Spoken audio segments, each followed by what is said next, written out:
I want to show you this one, and I'll wrap up. Now, this is a phone. It's a Huawei phone.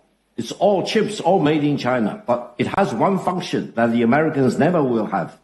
It has a satellite communication function, which will enable me to communicate to a high-altitude satellite, 35,000 kilometers above our head. 35,000 kilometers.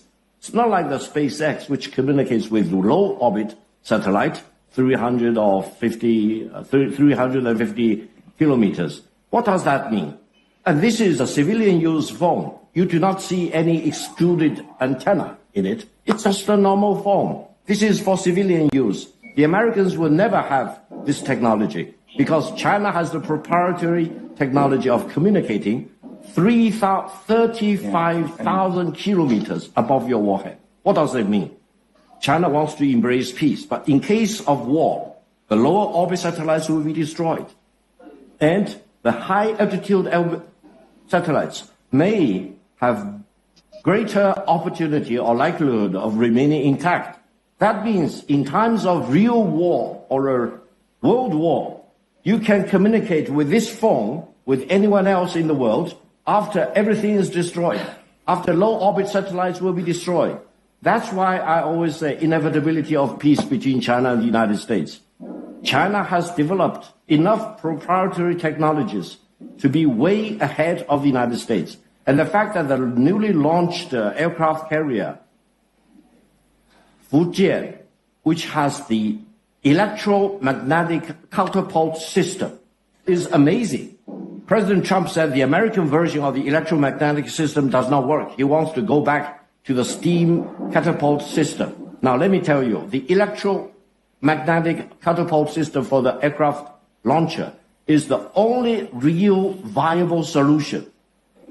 Steam catapult system does not work, especially when you are facing off each other and you need to launch your aircrafts, for example, quicker, faster, in greater abundance than the other side. A simple split of a second will matter. I say this to say China is very focused. China is not only a manufacturing power alone. China is the top brain power in the world.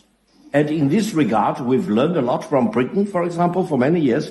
We've learned a lot from the United States, and we treat both Britain and the United States and many others, and also Russia, for example, as equal partners. We do not want to seek global dominance, but we will never allow any country or any group of countries to dominate above China. These are very simple examples, but each time when you see me use this phone, you will know this has the real cutting-edge technology in the world. Not heard of in Britain, not heard of in the United States, not heard of in Russia. But in China, this just looks like a cheese or bread and butter on the table. Everyone can buy and use this very sophisticated functions not available anywhere else in the world. Thank you. Thank you. You should tell us how much it costs. This costs cheaper than the Apple phone. Can you believe it? Everything made in China is lower cost. Can you believe it? Let me show you this one. No, I do not advertise this phone, but this is real something of a masterpiece. Okay.